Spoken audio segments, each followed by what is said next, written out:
Let's get this started. My name is Heather McMeekan, and I'm on the leadership team of the Racial Justice Coalition we started off of West Central Illinois. The Racial Justice Coalition is a grassroots organization which began in 2019 as an offshoot out of the Democratic Women of McDonough County following a hate crime that occurred in our community against WIU's first Black president, Dr. Jack Thomas, in which our town gown decided that they would put up Fire Jack signs to humiliate him. It traumatized our community, and our group got to work organizing in particular for racial justice and against systemic racism. And then we just kept on adding to the team and doing our best to show up in our communities as we were imperfectly trying to be allies. I'm going to give a content warning here that, this is a discussion about racial trauma and trauma in general as well. And those who do hold trauma have been through trauma, may experience and are likely to experience triggering. And in our chat, we'd like to welcome you to go ahead and reach out to us. I'm going to ask all of our Indivisible team members and our Racial Justice Coalition members now in the chat to please introduce yourself. Please put a link to your retrospective organizations and what region they serve and any contact info that you have. And so that anyone who has any concerns or would like to connect afterwards, if you would reach out to one of our team members, we would be honored if you would allow us to help you connect with services, support in your community. Next, I'm going to bring up one of my colleagues here, and let me pull up this. So, sorry, here I go. Next up, my co-presenter today co-moderator is Ms. Stephanie Taylor. Stephanie Taylor is an amazing organizer down in Metro East area. She is with Indivisible Metro East. She is the founder of the Illinois Juneteenth Committee, which has a really big ask of us trying to go after, and this is my first ask, fellow white folks, here's a great chance for allyship. You got to help us get a Juneteenth proclamation passed in every single community in Illinois. And then my second ask as a white ally is that white allies in those communities start promoting Juneteenth events as a day of service for Black communities for our fellow white folks to take on the work of learning about how to attend to our own internalized biases. And that includes going after dismantling our pro-white biases that give grace when it isn't deserved, that silence when it's not okay, and that cause us to bypass problems without giving them our full attention. Stephanie is also the founder of Community Development Sustainable Solutions, which is the flagship project of the Illinois Juneteenth Committee. And they are setting up amazing sustainable gardens in underserved communities. She's been an organizer, she's been a leader. And so now I'm going to turn it over to Stephanie Taylor. Welcome, Stephanie. Please let us know about your work and let's learn about what you do down there. Absolutely. Well, I thank you for having me today, Heather. And welcome to, again, all of the guests and the panelists that are on the call today. Again, I am Stephanie Taylor, the executive director. And this organization is a grassroots organization. And we are pillars of excellence for the state of Illinois as well. We continue to push for changes that we want to see, and we refuse to take no for an answer. I'm here to talk to you really in twofold, so I'll kind of lead into a story here. First, I would like to make mention of the Crime Survivors for Safety and Justice, okay? And why is that? That is because when crime survivors speak, change happens. Crime Survivors we have a vision, and that is for victims of crime to recover from their experiences mentally, physically, emotionally, and financially by receiving that final respect and support and protection of law enforcement that judicial systems and the community should be providing. And the mission of the crime survivors is to provide hope and healing for victims and survivors of crime through advocacy and the support of resources, information, and empowerment for that critical time when crime occurs, and the challenges and the successes of the survivors, to make sure that everyone has that opportunity to thrive.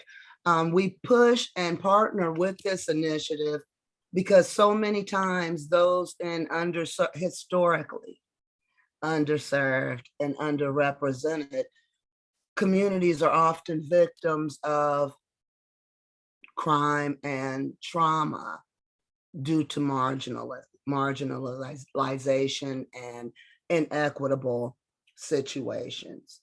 CDSS and CSSJ, which is the Crime Survivors for Safety and Justice, today we'll be holding a vigil. Last month, we took our survivors to Springfield, and there we enjoyed a vigil and a time to come together and heal and advocate for laws, because that is one thing that is important to us, which is tackling those outdated systems.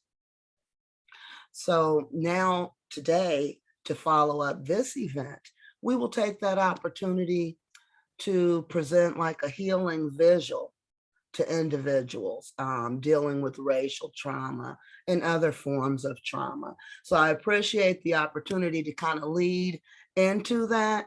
Now more about Illinois Juneteenth. We were founded because, again, the educational system needs to change.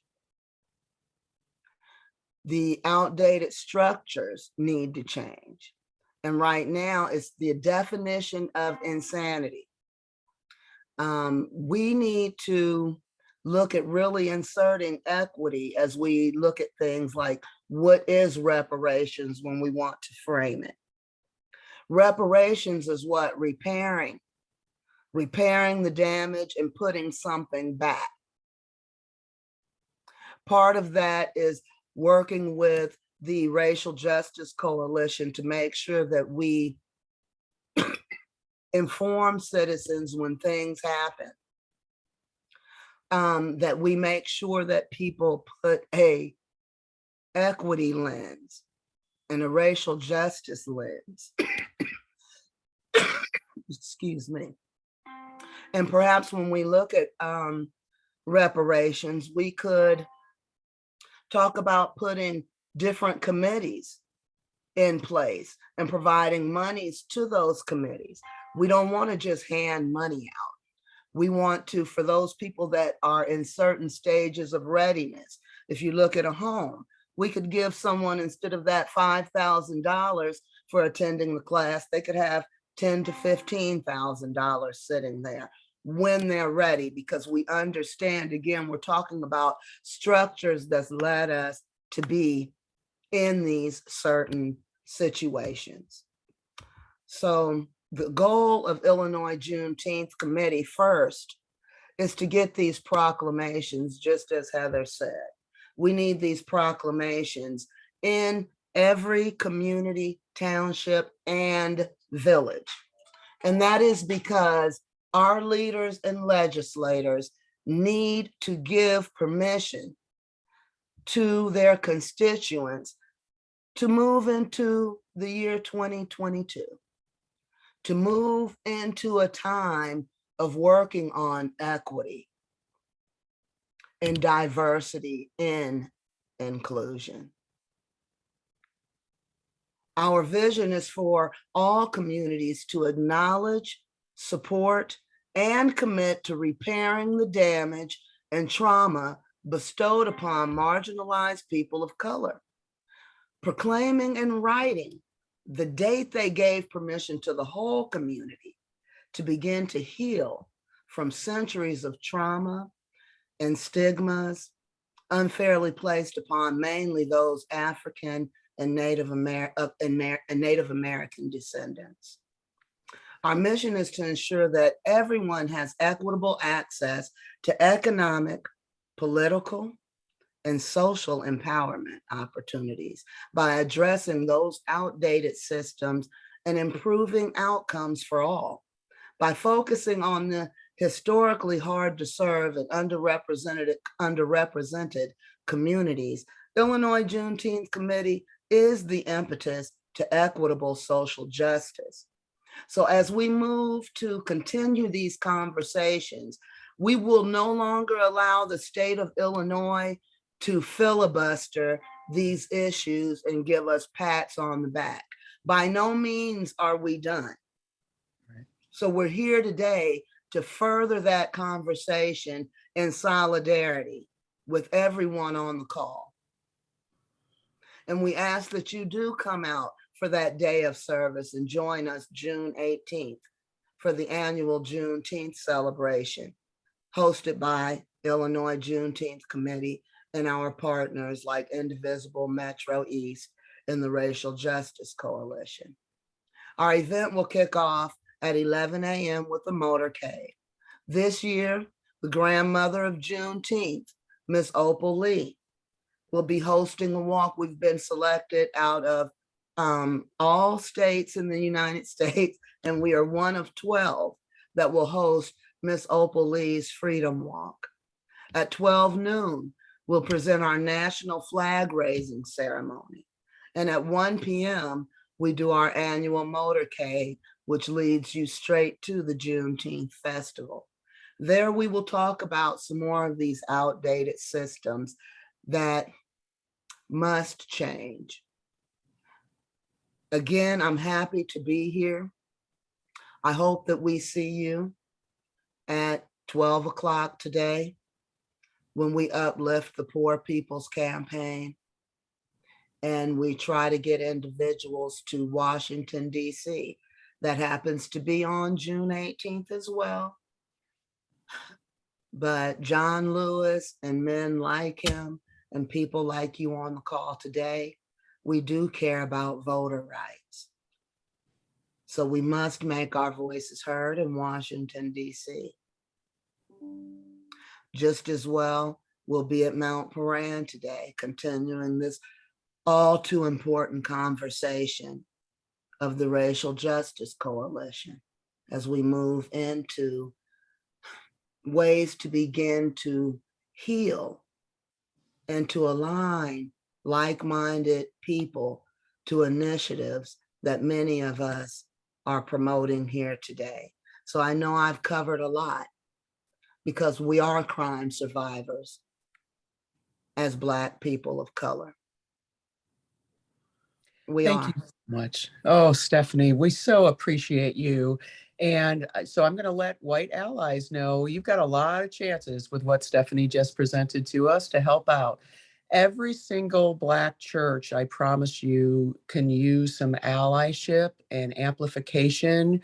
There are, online, there's just a relentless barrage of hate going on. And it's really on us fellow white people to confront our fellow white people about this stuff. Try to get if you want to get a proclamation for Juneteenth in your community, please reach out to the Illinois Juneteenth Committee. We can, they're there to help you. The Racial Justice Coalition is there to help as well. And I also want to point out that Stephanie, is also a leader with the Crime Survivors Network and helps crime survivors tell their truths, because we know it really is their direct, unfiltered, raw witness that calls on the humanity of people looking the other way to say, hey, there's a problem and we need to address this. And we can't, crime survivors cannot address it on their own. Marginalized communities cannot address the cultural white supremacy that was designed to disenfranchise and demean them and dehumanize their needs. And so please do reach out, look towards getting that Juneteenth proclamation this summer if you can. start going there and agitating for it. And now, thank you again, Stephanie, and jump in at any time. Really quick, I'm going to bring in Jessica Motzinger. Jessica, can you talk about our efforts to get the Poor People's Campaign going so that we can let people know how they can connect with that project? And hopefully she's on. I know she's running around right now and mostly needs to be in the background. I am. I got my hair pulled back and I'm cooking. Yes, but the Poor People's Campaign, we are still taking donations, fundraising, and there still is a few free tickets left.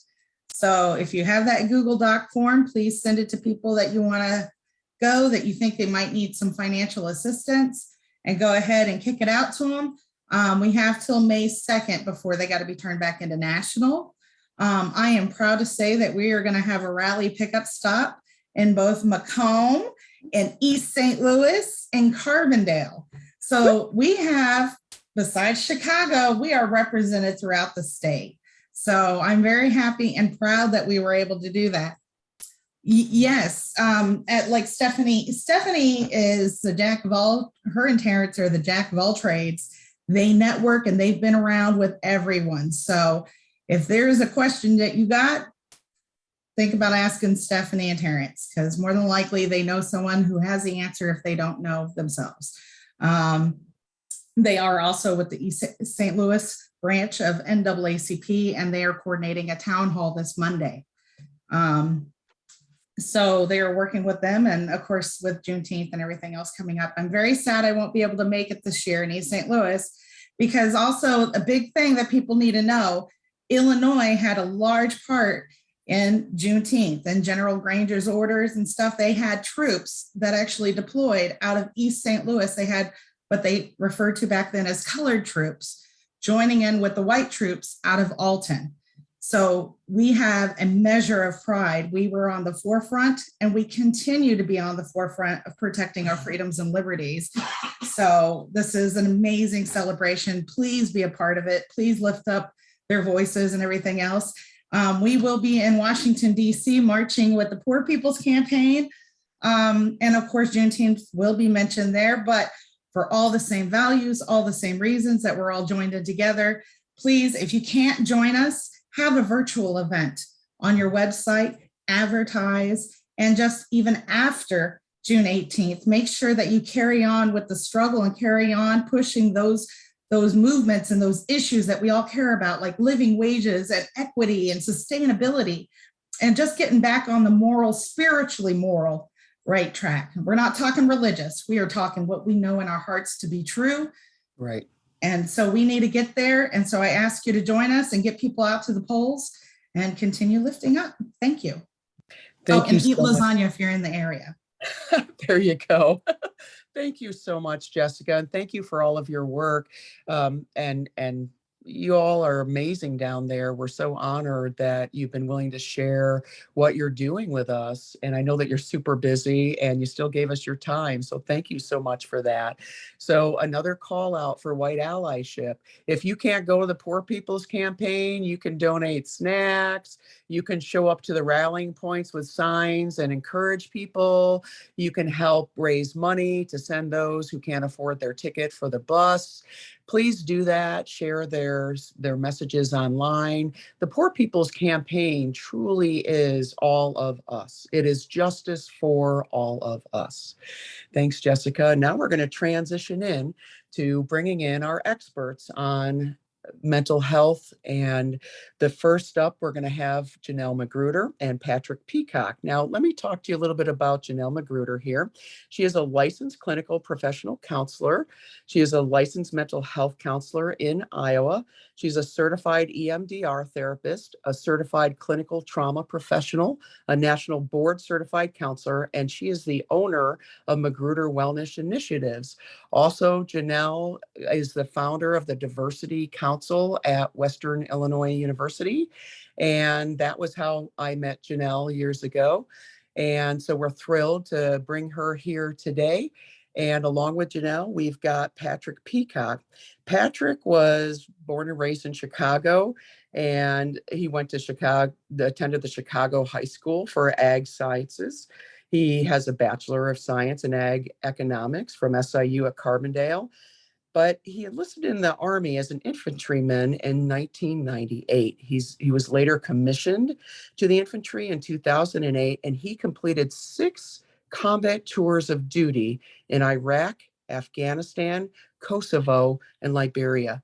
During these tours, he led units of up to 230 people in size, and after 20 years of military service and earning numerous medals, including the Bronze Star, he retired from the U.S. Army in December of 2018. By developing participating in community engagement opportunities, Patrick has continued to serve during his transition from the military, and his commitment to the community was a direct reflection of him being elected as a 7th Ward Alderman for the city of Davenport, Iowa. The establishment of the Peacock Foundation is how he will continue to serve by uplifting members of the community through education opportunities, and that helps them empowered to do the same. He's a member of the Veterans of Foreign Wars, Disabled American Veterans, and a lifetime member of the American Legion, Alpha Kappa Psi Business Fraternity, and Omega Psi Phi Fraternity. Welcome to both Janelle and Patrick. I'm going to turn it over to you. Let's see if we can get you both. Can someone highlight both of them, please, so that they are our highlighted speakers here? And let's turn over and so they can share as needed. I'm going to ask everybody else to go ahead and mute just so we don't have any incidentals. Good morning. Good morning. Thank you so much, Heather, for inviting us. You have been very pivotal in getting these things moving, and so just the organizations you've created. And so I just want to take this time to thank you so very much for having us here. So my part of this is to talk about racial trauma. So yes, I have all the letters and all the certifications and everything, but I'm also, have been victimized and been exposed to racial trauma. And so it's important to recognize that what I do as a therapist is not just, what I do in my career, but it is definitely a passion that I have for those that I care about and that I love, and that it has directly affected me. And so when I talk about these things, it's very much something about making change and making movement. And so really that content warning was very important because I'm also a neurologically based therapist. And so here's a little tip for everybody as we're going through this. If you're feeling yourself getting activated, you can literally, and we'll talk a little bit about this later on, move both of your feet and tap them back and forth. And that can help stabilize any kind of overwhelming feelings that you're having within it. And so like I said, I'll talk about that a little bit more. So what is trauma? So when we define trauma, it's any event that causes a deep level of distress or disturbance. And so I share that definition because it's important to note that you cannot determine what is traumatic for somebody. We all respond to things differently, and we'll go more into that. And so it's important as we're going through this that we recognize that we get to hold what our definitions of trauma are for ourselves within ourselves. So today we're going to talk about race-based traumatic stress.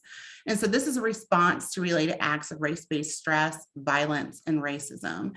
And so like I'm looking for data, looking for numbers, like where are the numbers at right now? And so I'm going to read this directly, but it says, research indicates at least, and this is important to remember. So research indicates at least 63% of Black Americans, along with 47% of Latinx Americans, 6% of Asian Americans, 5% of American Indians or Alaskan Natives, and 4% of multiracial individuals endorse experiencing at least one racially charged trauma in their life. So we'll get back to that. So when we're talking about types of race-based trauma, so there are about 4 of them that we acknowledge, but there's more words that can be added to and examples that can be added to. But the one that people talk about a lot are systematic racism.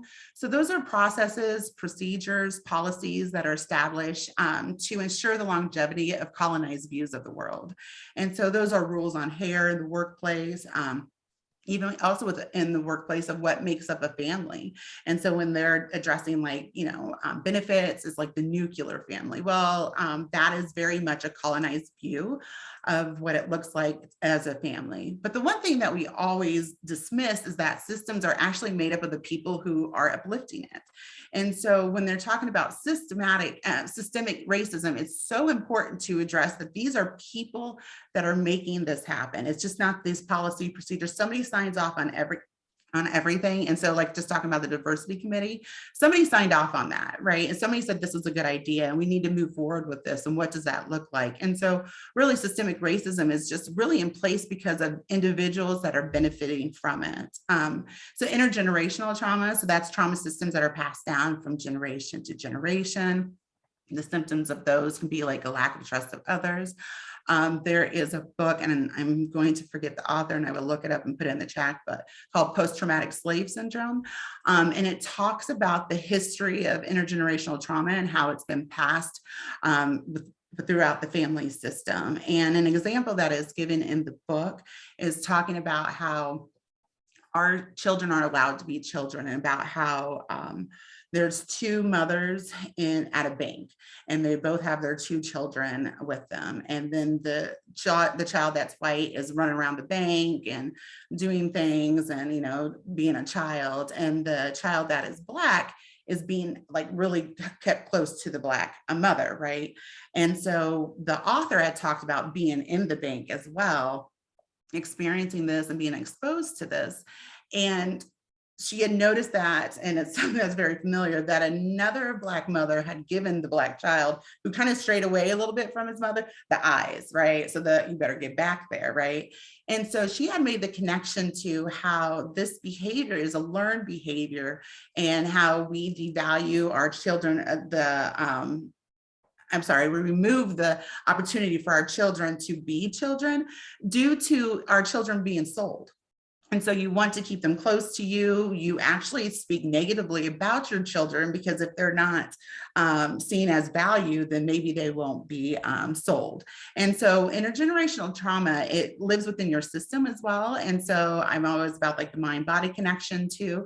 And so there's stuff trapped within your nerves. There's a history trapped in your nerves that can be transpired through the mother, transferred from the mother to the child in utero. And so it's really important that when we're talking about intergenerational, it goes down to the DNA cellular level. So then there's direct forms of race-based trauma. So violence, not being able to, walking while Black, driving while Black, those are direct forms of race-based trauma. And then there's also vicarious experiences. So exposure to trauma-based experiences indirectly. You see that in the social media, the constant replaying of the murder of George Floyd, various things, not even like when everything happened with COVID, and then there's the social justice, revamping of it. That was constant vicarious experiences that people of color, that Black people were being exposed to. And there was a dismissal of the impact that had on people. I think a big thing that happened with COVID is it increased, and Mr. Peacock will talk more about this, access to services and everything along those lines. But we also didn't talk about the social justice move that happened at the same time. And so what we've done is we've exposed these group of individuals, including myself, to this trauma. And then now it's like, okay, now we're still going to focus on COVID.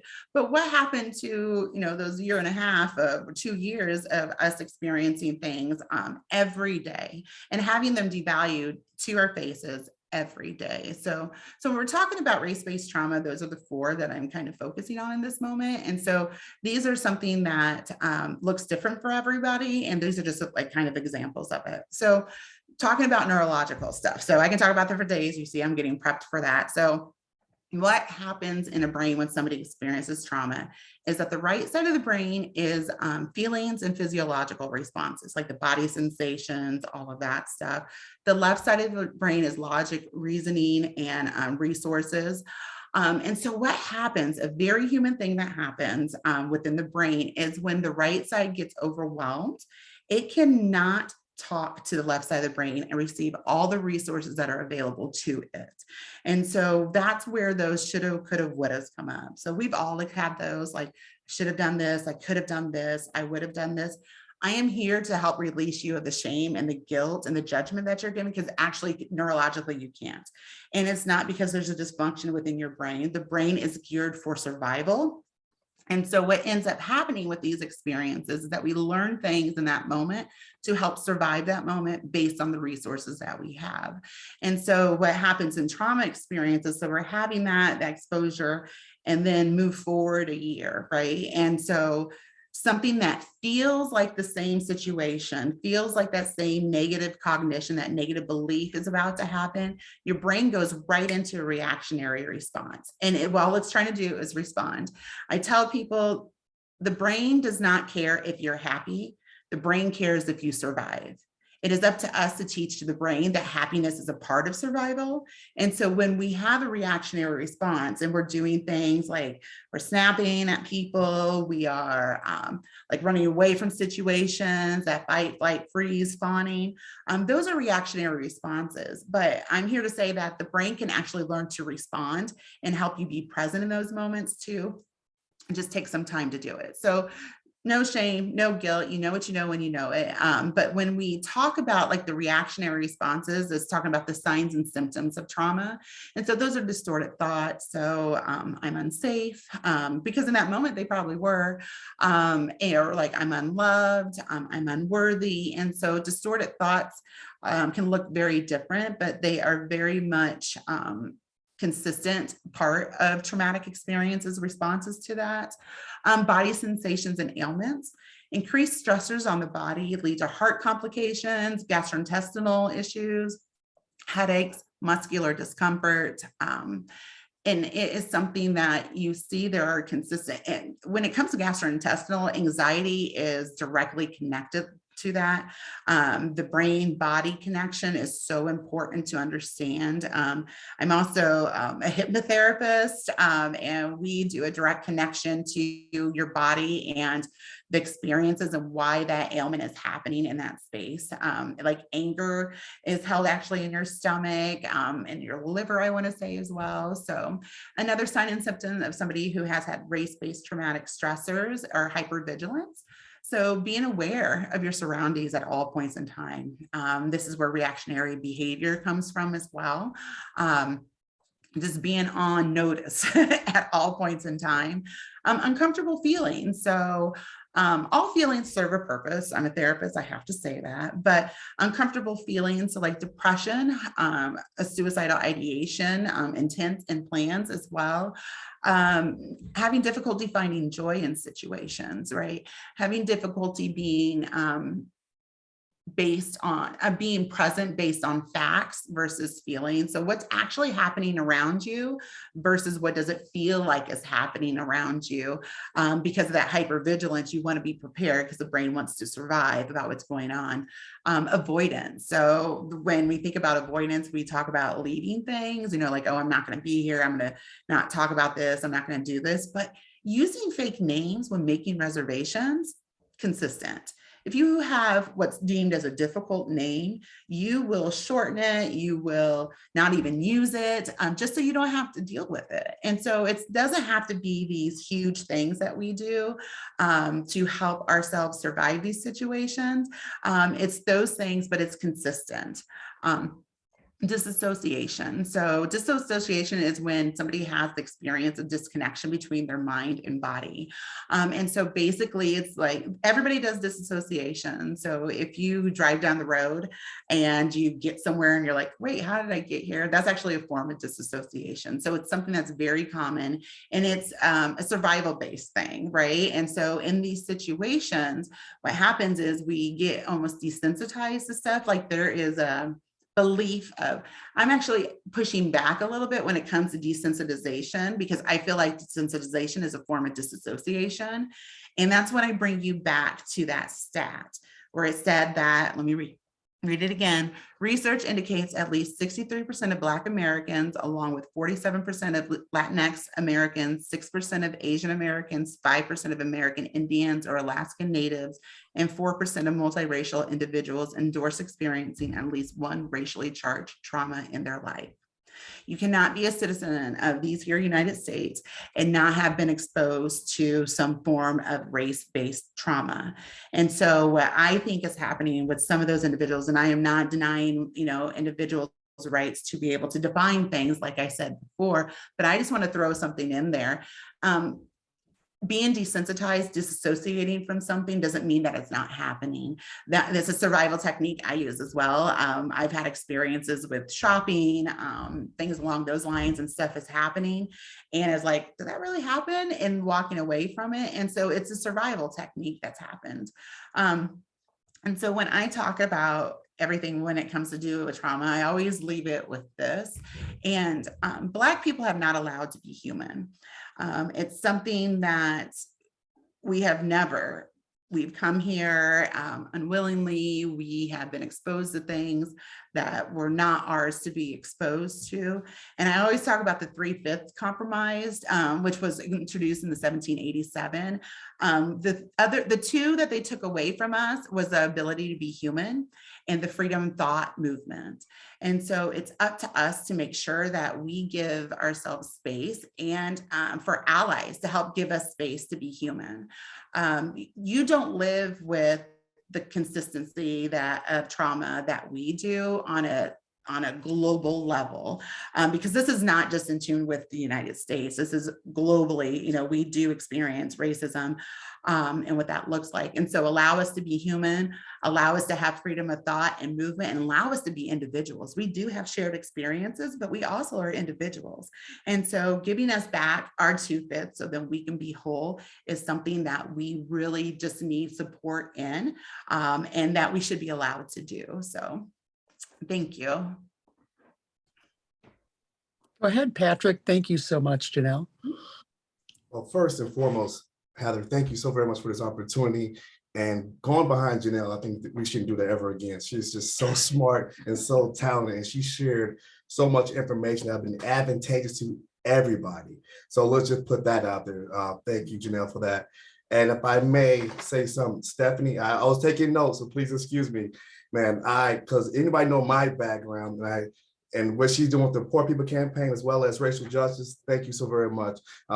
Product of the South Side of Chicago, and where I go in my travels, I try to let people know what's going on with the Poor People Campaign and what to do with racial justice. My hat's off to you. If you need anything from us, please let me know, Janelle know, and we'll be there. Thank you so very much for being a true advocate. Thank you for that. So I have a certain task. And you please excuse me, because I have such I'm a politician of sorts, but I have true values and true convictions to what I believe. And I am being a former retired U.S. Army officer who suffered from PTSD myself. This thing, what we call mental health, must be talked about. It has to be talked about. And what I would do, we're gonna talk about stigma, some of the myths around stigma, and what the Peacock Foundation is going to do to provide access. So those are points we're going to address, and we're going to do all that. So stigma. A stigma is pretty much a nasty mark, if you will, associated with a quality, a circumstance, or a person. So that's what that is. Some of the myths and some of the myths associated with mental health, and I'll be remiss if I didn't really mention, because I want to show Janelle that I was listening to her comments. I was trying to impress her, is that I actually learning from her is that racial trauma is generational. I don't care nobody, it's really generational. If you go back in time, and I'm quite sure Stephanie, everybody on this call can tell you, is well, let me use these certain terms, what Big Mama did to us, then now we do it, now we do it to our kids. And that's, so that's all generational, how we respond to those stimuli. So, and that's what we need to talk about. But we're not going to talk about those things in front of the public. But I caution everybody, and I ask everybody, why not? Why don't we do those things? We can talk about everything underneath the sun. We can talk about sports. We can talk about money, finances. We can talk about everything. But we never talk about in the Black community what ails us. And we really don't. And I caution, and particularly Black men, I'm gonna just throw it out there, because we have to be strong. We have to be the strong ones. And with Black women, we always have to be the hard one. But we have to talk about these things about mental health. So we want to put that to the forefront. But what are some of the myths that's out there? Well, one of the myths is that one, to be seen for mental health, to pay for it is very expensive. Well, I know one person that's called, she's, I'm not going to say anybody, but she's on this panel. But not all service providers are expensive. That's just not true. You can be seen by a mental health professional.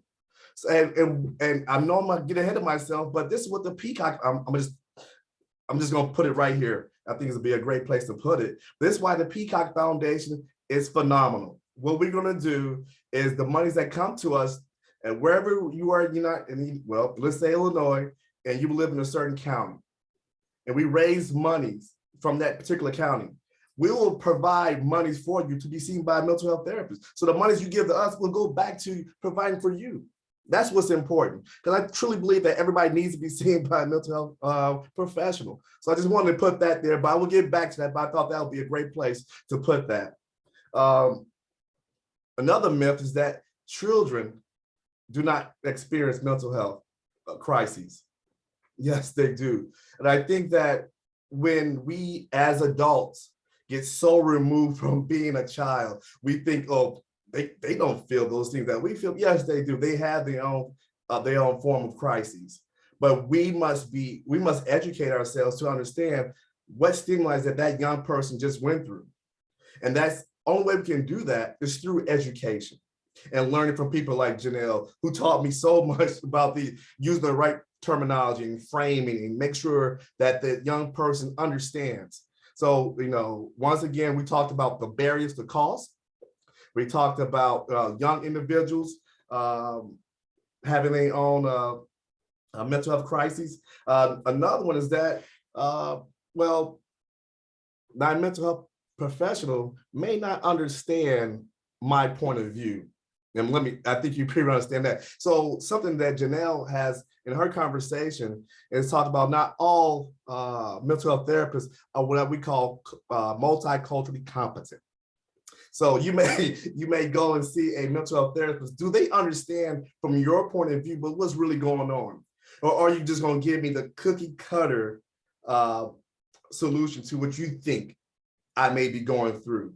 But until you understand my barriers to the society, unless you understand the racial trauma that I may be going through, then how you gonna help me with my problems? So those are certain things that a lot of people go through and talk about those barriers. But once again, I would challenge people who probably travel, who have those issues, and really let's talk about them. Let's talk about them at church. Let's talk about them at, I hate to use these terms, at the disco, whatever the places that you may congregate. Let's talk about those things, because until we talk about them, it's just gonna lay back in the background. And then all of a sudden you walk into that room and you see Uncle Joe, and now you traumatized and you've been activated. Now what? No one in the room understands what's going on because we didn't talk about it. We have family reunions, we have all these different things, but those are the perfect times we can discuss family dinners where what's going on with mental health crisis in the family. Before I go on, are there any questions about what I just said? All right, seeing none. So we're talking about access.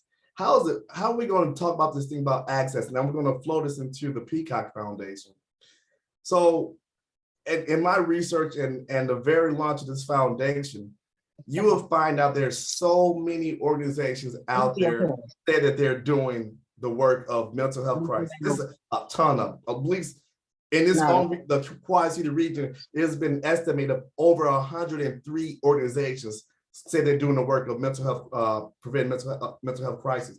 But my question is, like I posed to them, but what are you doing as far as outreach? How do you get into the community? Are you going to the Black churches? Are you talking to those Black organizations? Are you going into the schools? And that's what the Peacock Foundation is going to do. That's what we have been doing. Janelle and I went to many churches, and we got a lot of responses as well about mental health. Oh, let me sign up for services right now. So, but that's the positive thing about it. They didn't understand that when they see people like us, oh my God, I didn't know you guys were here. I didn't know those services were provided. But until we go into those communities, those marginalized communities, and say, we're here to provide those services, and I think you get a positive response to that. So I think that outreach and access, those terms can be interchangeable. We must go into those communities. We must go and show our face and let them know, one, it's okay to go through a mental health crisis. It's how you respond to it, and what the support system around that, providing that great support system for it, so we can come over that and so we can have strong communities. So let me move my notes. So that being said, so how are we going to do it from the Peacock Foundation? Well, we're going to raise funds, all right? And then we're going to provide those monies, those possible monies, to those people in that particular county so they can get seen for services. I think that is such a phenomenal idea. I think once people understand that those monies would stay within that county to help those individuals in that county to get mental health services, that's just a phenomenal idea. Coupled with the idea that people like myself, keep a person like Janelle and her brilliance, we will actually come to your area and provide educational and informative seminars, which we have already done. Because we had to talk about this thing. We must make people feel comfortable that it's okay to talk about mental health and mental health crises. So those are things that we're getting after in the Peacock Foundation. And once again, thank you so very much, Heather and Stephanie, for all you guys are doing. And I'm just so inspired by everybody on this call. And please, whatever you do, please don't put me behind Janelle McGruder, because she's just such a brilliant person. Don't do that ever again. Janelle's definitely a tough act to follow. Patrick, thank you so much. And I'm going to throw in a little bit of call outs here to my fellow white folks. So there's some other opportunities here that we heard. One of them is, you should know that, especially in our rural red communities, the chance of one of our Black community members being able to call a mental health hotline and actually get a culturally competent counselor on the other end of that hotline are very low, right? And we can start doing something about that.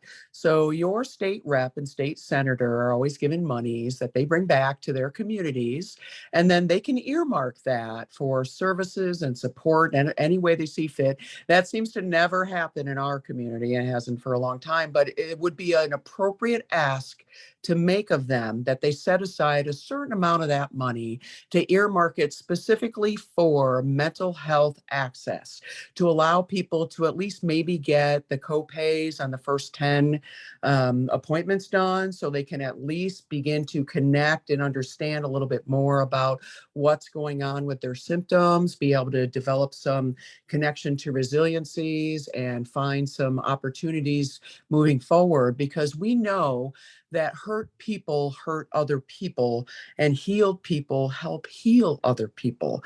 And when we don't ensure, as white people in a cultural white supremacy where we are the majority white people who make the decisions about where the money flows, where the access is, who gets hired, who decides who disciplines, who even hears the problems, it is on us to bring up that discussion. Now, the other thing that we've noticed, and Janelle would tell you about this, I'm going to tell you how amazing Janelle is here, okay? So I contacted Janelle in 2018, and I said, you know what, Janelle, I'm just done with the way things are going in my community. So I want to build an org, because I've tried to get other orgs to take on some of these issues and really didn't have any luck, and was told basically to shut up and go away by some of them. And so I invited her to come to our first meeting of the Democratic Women of McDonough County. And, most of us there were white. And Janelle gave us the grace and the emotional labor, which I am deeply grateful for, this, of raw, unvarnished truth about, if you're going to advertise that you're an ally, learn to be an ally. Otherwise, you're just going to hurt people. And that was true. And that is something that I want other white folks to understand, is that when we do not do our job, and actually let me take us off of, let me take us off a spotlight. Can somebody take us off a spotlight and put us back on gallery view? There we go.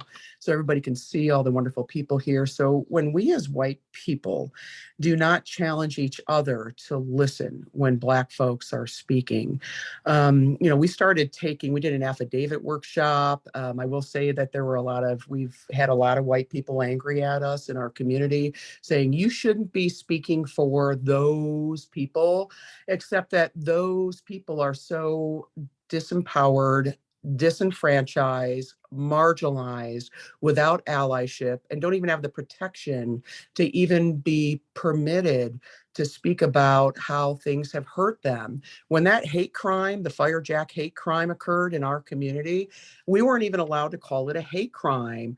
We weren't allowed to even discuss it being an attack on the psychological wellness of our Black community. Instead, the reframing was, well, those white people only meant it to be this, and therefore that's all we're going to discuss. That kind of silencing, that kind of distancing, the dehumanization, those all are tactics of oppression. And if we're the ones doing it, if we're the ones in charge of orgs, if we're the ones deciding who's on the guest list, when white community leaders invite in just one or two Black folks that are acceptable to them, that they hold power over so they know they can punish them if they say something that's uncomfortable, that is not a racial justice event. That's an oppressive colonist space, and that's not appropriate. That's not the work that we're trying to get at. So the other thing that you both mentioned that I think is really interesting, right?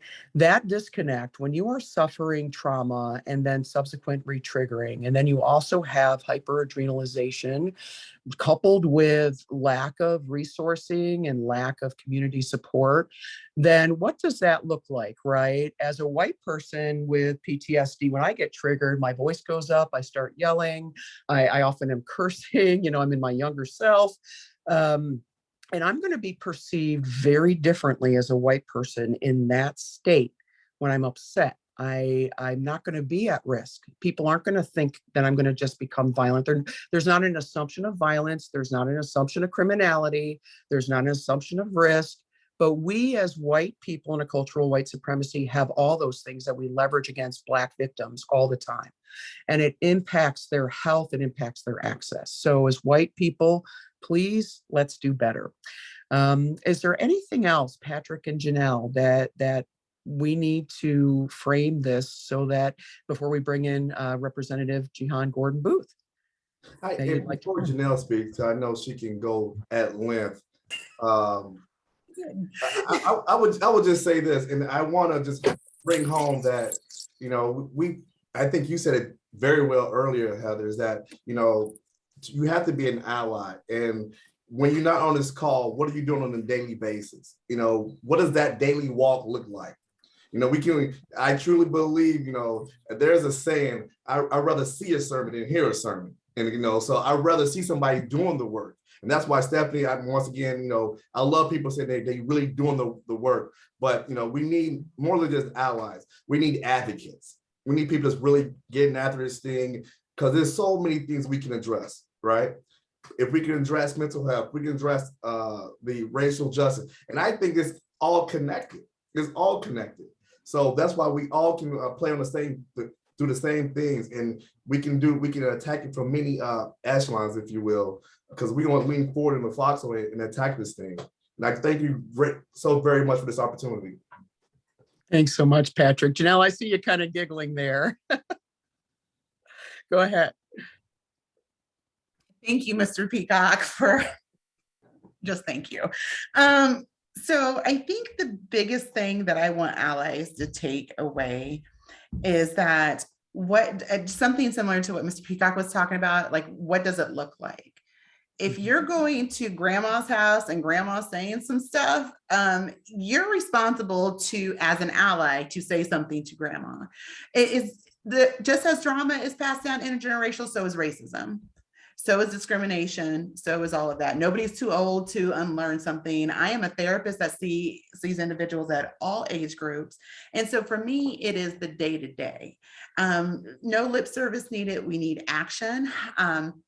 And there are so many ways to do it. And it is those things. It's calling it out when you see it and then learning about it. It is creating space for individuals to share their experiences and actually listen to actually learn. But it's also about educating yourself. Google's a thing. Google's a pretty big thing that I've heard about. And so there are a ton of websites, even on the peacockfoundation.org website, there's information about mental health stuff and everything. You can educate yourself on your own and move forward with it. But it really is about those day-to-day, just how we're experiencing it every day. You're seeing it every day. You're seeing it every day. And so this little blindness thing, that's not a thing. When it comes to racial trauma, it's out there, it is perpetuated. And either part of what we're doing is making people be a part of the solution. And so we want everyone to be a part of the solution. We are not about people not normalizing their experiences as human. And so you get taught the racist things, just like we get taught the racist things. And so it's our responsibility to unlearn them. And what I'm saying is you have a space to do it. Remove the shame, remove the guilt, the shoulda, woulda, coulda, like I told you, does not exist. You do what you do until you know different, and then you do different. So thank you again for allowing us to be here. Thank you so much, Janelle. And I'll just say a little further, Janelle said it's not that we're not seeing it, we see it. And also I'll add to my fellow white folks, every one of us participates in it. Every one of us is upholding structural racism and cultural white supremacy and participating in the silencing every time that we judge someone who doesn't look like us for how they are presenting themselves, how they are speaking. We put up, it's sort of a plantation wife mentality, right? Oh, let's have this nice fancy table and everybody mind our manners and everybody's well-spoken in this space of the people we invited in. And let's not talk about what's going on outside of this space, right? And that in itself is a real harm that we are responsible for in this present day, in this present moment. We all have a responsibility as white people in a cultural white supremacy to dismantle not just our anti-Black bias, but to really dismantle our pro-white bias so that we don't have assumptions that our fellow white people deserve to have peace at the expense of those suffering in our community. The other thing that it looks like is, we've just watched this in the Racial Justice Coalition, trying to even have discussions about racial trauma it's so silenced because they don't want people to even be human who are victimized. Because if you can and this is a political tactic, right? If you can dehumanize a population, you can justify disenfranchisement, you can justify marginalization, you can justify denial of services, you can justify just about anything. And, we know we just had Holocaust Remembrance Day. There's a hashtag that we use extensively. It's called It Started With Words from the ADL. It really is about not allowing our fellow white people to say, oh, don't invite her in. She upsets people. Don't let fellow white people decide, oh, well, these are the two Black folks we will invite into the space. We're not going to invite those others because we just don't like blah, blah, blah, blah, blah. That right there is blatantly racist, and it should be called out by every one of us. And there's no excuses anymore.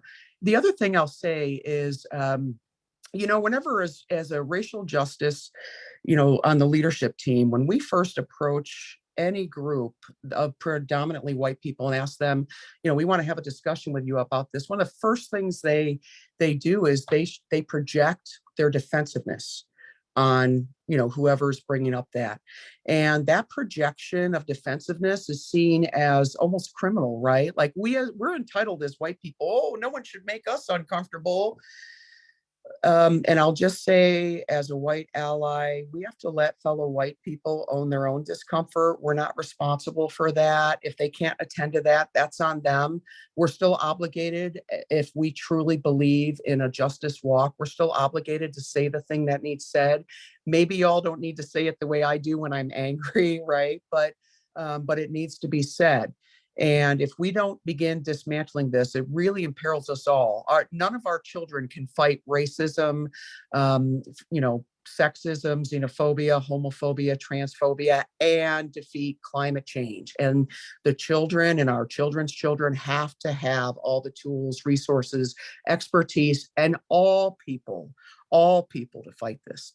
So next up, I'm going to bring up Rep. Jehan Gordon Booth. Representative Jehan Gordon Booth began and has remained a community activist. She is a mother and full-time legislator serving the people of Illinois' 92nd district. She is a proud daughter of Peoria and the first African-American woman ever to be elected to represent the central region of the great state of Illinois in the Illinois General Assembly. In January 2015, she became the first African-American woman from Central Illinois to serve the state as Assistant Majority Leader of the House Democratic Party. Rep. Jehan Gordon Booth is still a proud resident of Peoria, where she lives with her best friend and husband, Coach Derek Booth, and their adorable daughter, Gianna. Among her colleagues, Rep. Jehan Gordon Booth is regarded as kind, level-headed, and I have heard Republicans talk about her as bipartisan. Now, before she ever served in the House, you should know that she lived out her platform all the way through her life consistently, making quality education real and accessible through her work. After graduating from U of I at the Urbana-Champaign campus, she served as one of District 69's youngest ever school board members. It's because she truly understands our communities that she's willing to work for us, and she has in the General Assembly. She's been working to pass legislation. Really, she's been a tireless legislator. If you look at her body of work, it's consistent, it's relentlessly focusing on the needs of people, and we're so thrilled that she could join us today. Rep. Jehan Gordon Booth, thank you so much for all you do, and thank you for agreeing to be here with us today. And let's go ahead and spotlight her so that we can somebody get a spotlight on her for us, and then go ahead and welcome. Thank you. I know you've been super busy. I don't even know when you sleep.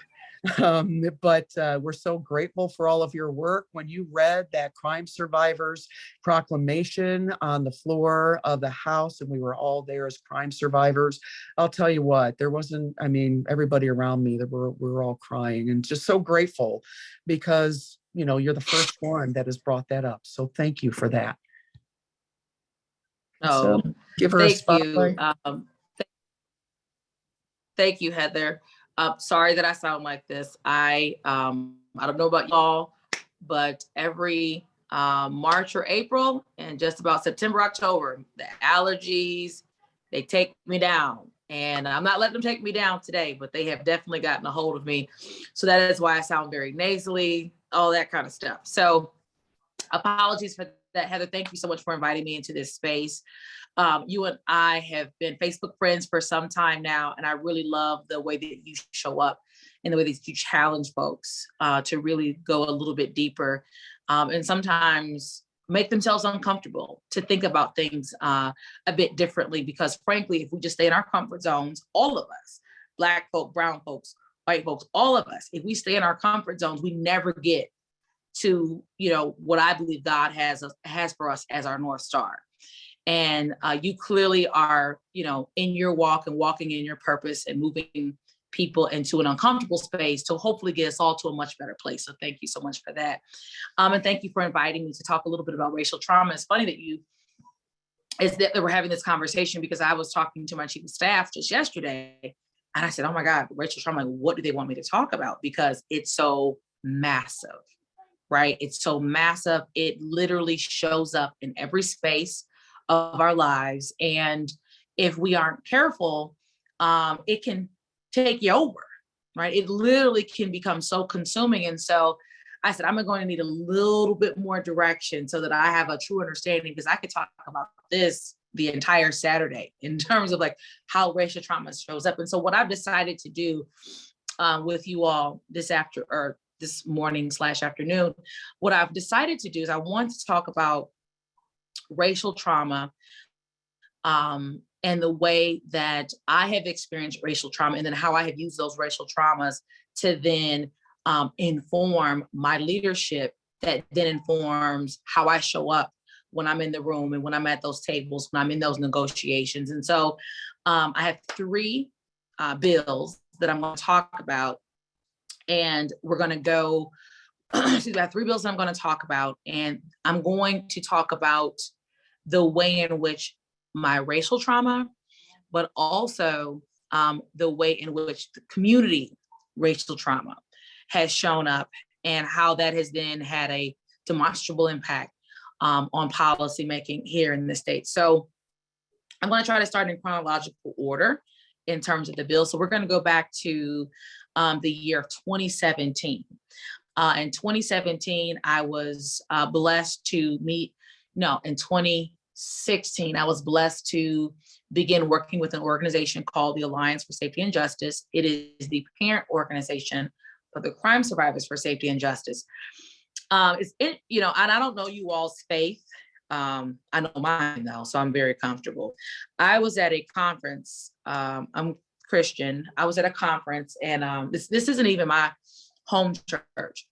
It was my mother-in-law's home church, and we lost. I gave birth to my daughter Jehan in June of 2014, and my husband and I, we lost our son DJ in May of 2014. Absolutely devastating. There is something to be said about a pain that like literally shatters you and destroys you. But I do believe that,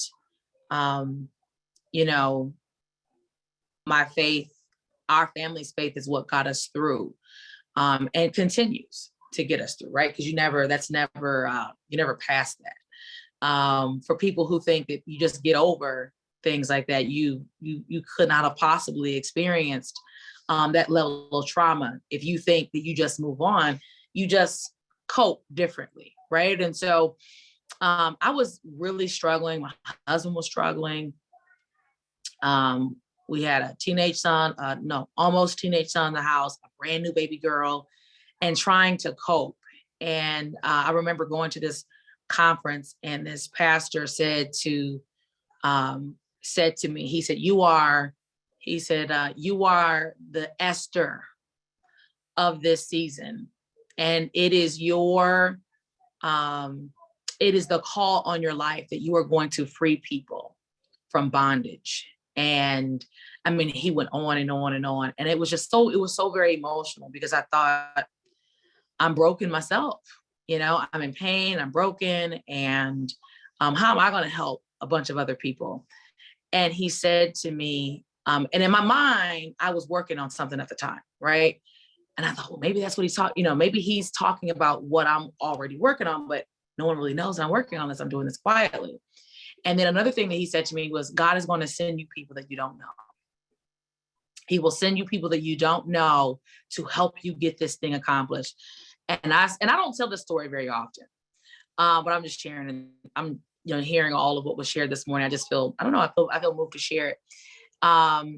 What I thought it was, right? I'm trying to put my own understanding on what he must have been inferring.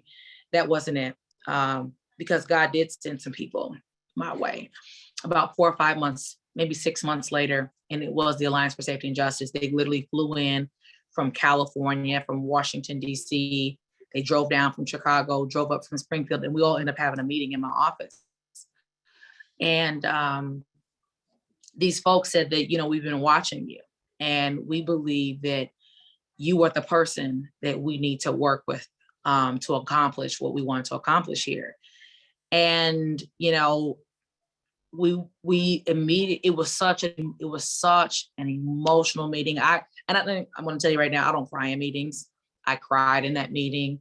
There was another gentleman there who also cried in that meeting, who had also experienced the very same thing, almost in the exact same way.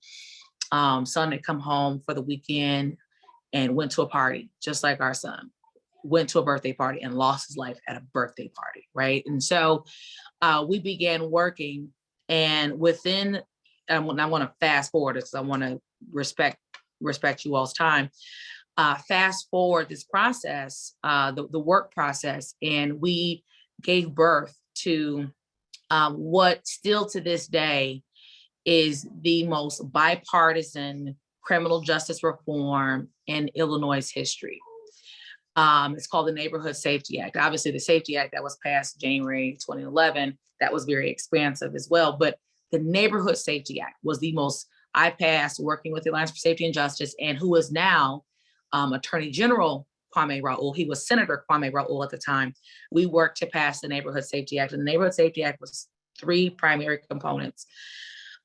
We did some significant sentencing reforms for the Illinois Department of Corrections that helped to decarcerate, that created, that ensured that individuals, when they do go into IDOC, that they are given sort of an individualized plan to better identify what were their traumas that led them to DOC, to then begin to put together a strategy while they're incarcerated to begin to do some of the work, right, while they're incarcerated. Now, we typically say IDOC, DOC is corrections. How many people are actually having their behaviors corrected, right? What we have been doing is we have been warehousing men and women for far too long. And so we have been able to put some programming within IDOC, and when individuals decide in this self-selection, when they decide to participate in this programming, they can have some of their time reduced. And we have been able to see a 20% reduction because of this policy in the IDOC. And I say this is important, and I thank you, Heather, for mentioning the bipartisanship, because my co-sponsor on this legislation was Representative and Minority Leader Jim Durkin, who is a Republican in the Illinois House. And so I think that that's incredibly important to notate, because in the last 5 to 7 years, we have really engaged in some real serious work around criminal justice reform, because I believe that there is a very real understanding that the response to the crime wave that we experienced in 1994 across the country really established some draconian policies, again, around the country, federal, state, and local government.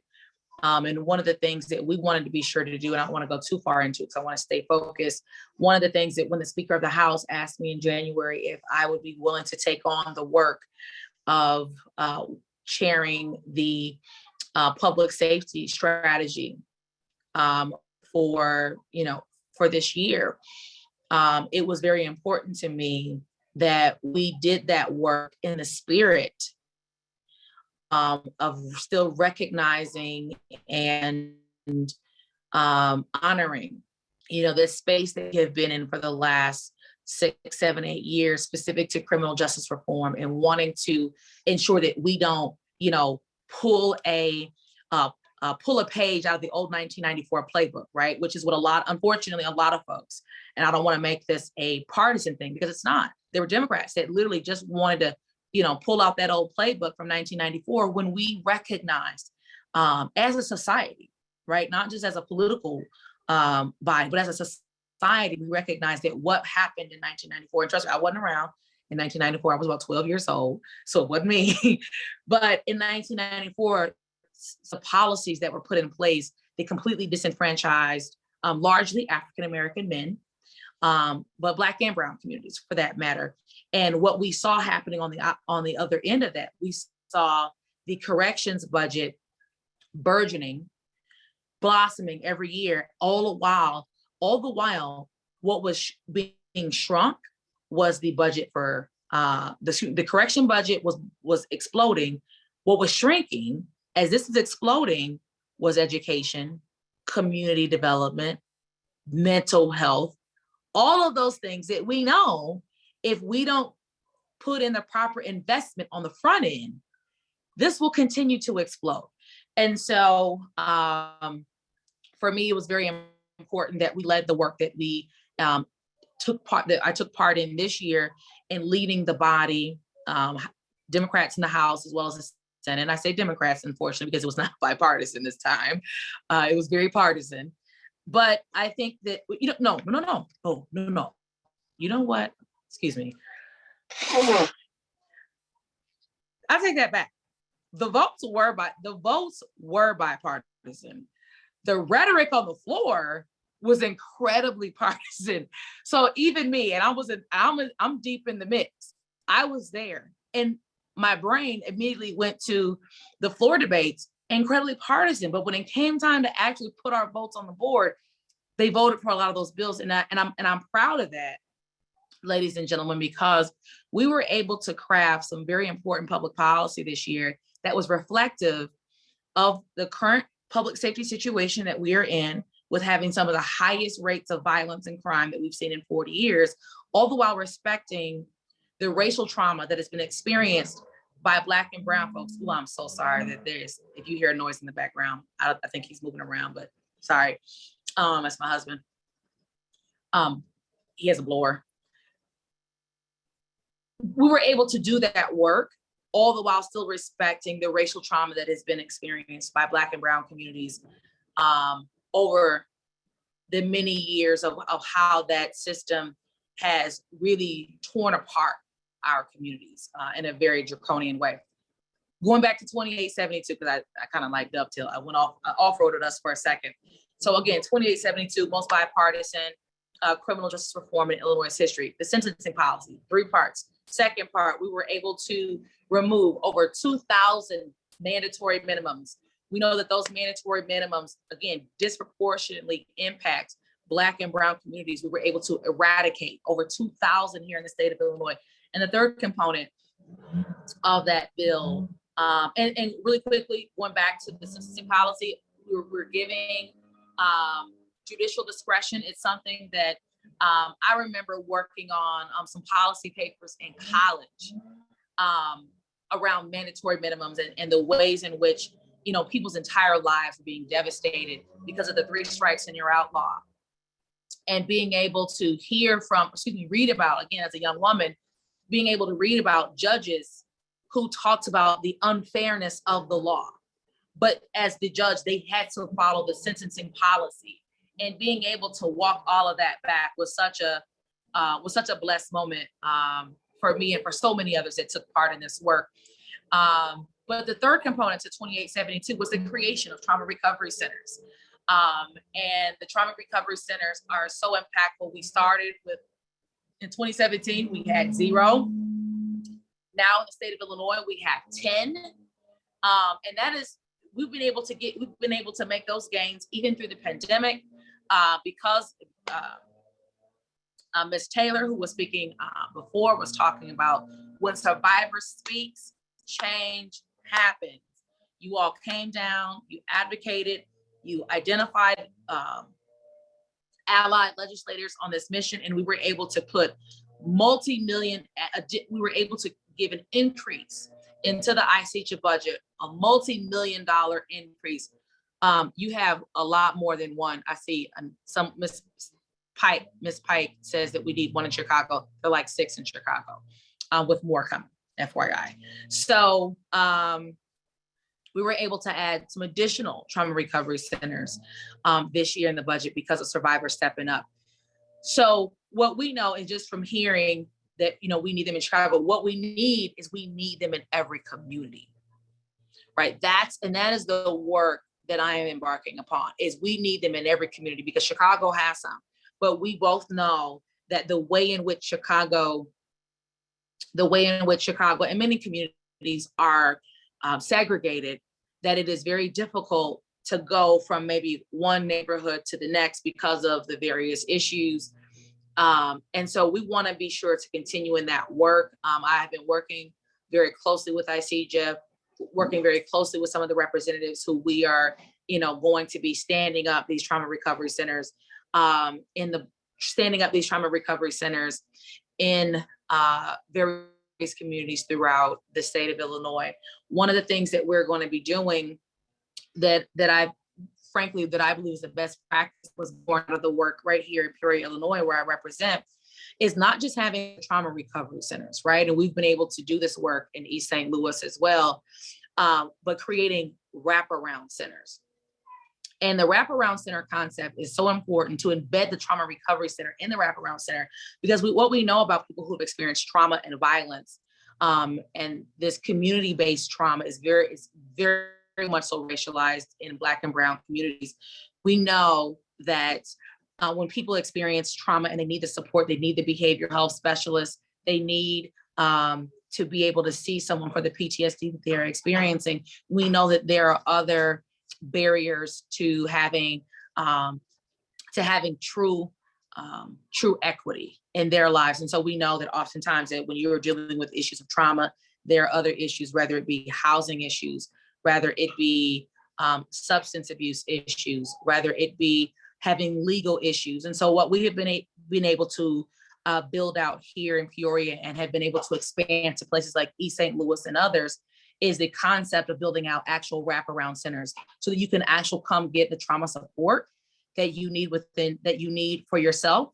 But what we've also been able to create as an additional element to those trauma recovery centers are all of the other ancillary services. So for the trauma recovery center that we have here in Peoria, that is a wraparound center, it's the trauma recovery, but there's also a food pantry. There's also a federally qualified healthcare center there. There's also a lawyer who is there doing all its work, all done pro bono to the community. But we've been able to find the resources so that we know that folks who need an order of protection, who are going through a divorce, who need an expungement or sealment, who is having issues specific to, maybe a rental case, all of these things. We had juvenile probation. The number one reason why young people violate their probation is because they miss a probation appointment. If you're a juvenile and you're missing a probation appointment, that's because likely an adult did not get you there, right? And so now, to some degree, we're punishing children for the mistakes, right? Like, if I would have been in trouble, and part of the reason why I do the work that I do is because, frankly, I did get in a little bit of trouble, but not the trouble I probably could have gotten in. And I think if most of us think back on our lives, there were things that most of us did, under the age of 25, before that brain fully developed, that if we had gotten ourselves caught, that we could have gotten into some trouble. Part of the reason why I go so hard is because I know that I am here by the grace of God. And I know that. And so it fuels me to constantly look for opportunities and ways to build the lives of the people that I care about most. And so the work around 2872 in the Neighborhood Safety Act, building out the trauma recovery systems, it really was born out of the pain and the devastation and the loss of losing our son. And so I was able to repurpose all of my pain and put it into this policy. And that is why I believe I will always view this policy as my baby, and the work that was born out of this space, because I do truly feel like the work that we did here was so monumental that it was monumental. It was bipartisan. It was life-changing. Things like that I get credit for, but that was God. That was God moving and making things happen. That was my son's spirit moving and making things happen. And I always say that my favorite Bible verse of all time is Romans 8:28. God works all things together for the good. And I hold on to that, and I will hold on to that for the rest of my life, because God working things together for the good doesn't mean it's going to feel good, but it means that even the terrible, devastating, shattering things that happen to you and me in our lives, that we are able to take those things that happen to us and build a greater purpose for other people, because our work here on this earth, because we only get, that dash from the year we were born to when we leave here, because we all are leaving here. But that dash is about the work, right? And the purpose that we spend, the purpose of that dash. And I feel like sometimes God puts some really heavy things on some of us, but I do absolutely feel like that heaviness, our life has a purpose and our life has a call. And it is our job and it's our duty to find the path. And he will put the people to help us find that path. And so with that said, I'll move on to that was 2017 and 2019. Myself, former Senator Hutchinson, former Senator Heather Steens, and Representative Kelly Cassidy. We were the 4 marijuana moms, and we all worked to legalize cannabis here in the state of Illinois. And I talk about cannabis from a space of racial trauma because we know that cannabis has been used for almost 100 years to demonize largely Black and brown communities. We know that it has been used to stigmatize and demonize folks from employment, from educational opportunities, from housing opportunities. Think about this. I was talking to a woman in DCFS, and she told me, do you know that we used to pull people's children for using cannabis? Think about that. Think about that for a second, ladies and gentlemen.